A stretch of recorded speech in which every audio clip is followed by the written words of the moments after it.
আজকে গণতান্ত্রিক সরকার নাই বলেই আজকে ইনভেস্টমেন্ট হচ্ছে না, আজকে বিনিয়োগ হচ্ছে না, বিনিয়োগ করতে কেউ সাহস পাচ্ছে না, একটা অনিশ্চয়তার মধ্যে আছে এবং জনগণের কাছে জবাবদিহিমূলক সরকার ঘটে সেটা একটি নির্বাচিত সরকারের মধ্যে দিয়ে। তাহলে আমাদের অর্থনীতির যে আজকে অনিশ্চয়তা, অর্থনৈতিক যে সংকট, আজকে বিনিয়োগ হচ্ছে না, আমাদেরকে বেশিরভাগ এখন বৈদেশিক ঋণের উপর নির্ভর করতে হচ্ছে, আমরা অভ্যন্তরীণ সম্পদ থেকেও আমরা বিনিয়োগ করতে ভয় পাচ্ছি, আমাদের প্রতিদিন আমাদের যে জাতীয় রিজার্ভ সেই রিজার্ভ আবার কমতে শুরু করেছে। এইটা তো একটা কালো মেঘ, দিগন্ত রেখায় কালো মেঘ দেখা যাচ্ছে। সুতরাং এগুলো দূরীভূত করতে হলে আমাদেরকে অবশ্যই একটি নির্বাচিত সরকারের আপনার সংস্কারের নাম দিয়ে তৈরি করা, কি বলে যে এই করছি করব, ধোঁয়াশা তৈরি করে জনগণের দৃষ্টিকে ঝাপসা করা যাবে না। তার জন্য তারিখ নির্ধারণ করতে হবে। অন্তর্বর্তীকালীন সরকারের প্রথম এবং প্রাথমিক দায়িত্ব হচ্ছে একটি অবাধ সুষ্ঠু নির্বাচন।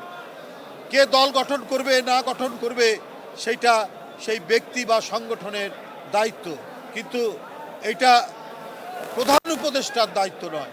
প্রধান উপদেষ্টা দীর্ঘ 16 বছরের আন্দোলনের ফলে স্বৈরাচারের পতনের মধ্যে দিয়ে গণতন্ত্রের অঙ্গীকারের যে সরকার, সেই সরকার তো হচ্ছে ডক্টর ইউনূস সরকার।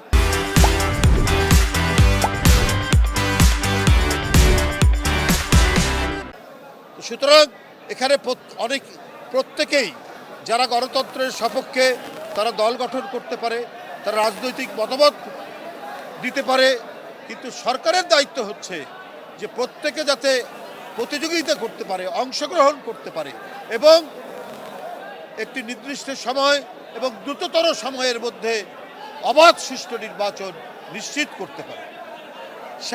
সেই অঙ্গীকার, সেই কমিটমেন্টটা তো আপনার দিতে হবে জনগণ। তা না দিলে পরে জনগণের মধ্যে তো আতঙ্ক তৈরি হবে যে শেখ হাসিনার আবার কোনো প্রেতাত্মার জন্ম নেয় কিনা, এই নিয়ে একটা সংশয় দেয়। কিশোরের লাশের বিনিময়ে আমরা গণতন্ত্রের পথে হাঁটছি, এই গণতন্ত্রের নিশ্চয়তা জনগণের কাছে দেওয়া ডক্টর ইউনূস সাহেবের। কোনো ধরনের গড়িমসির কারণে আমাদের সেই যাত্রাপথ যাতে বিঘ্নিত না হয়, সেই যাত্রাপথ যাতে কোনোভাবে তার অন্তরায় তৈরি না হয়।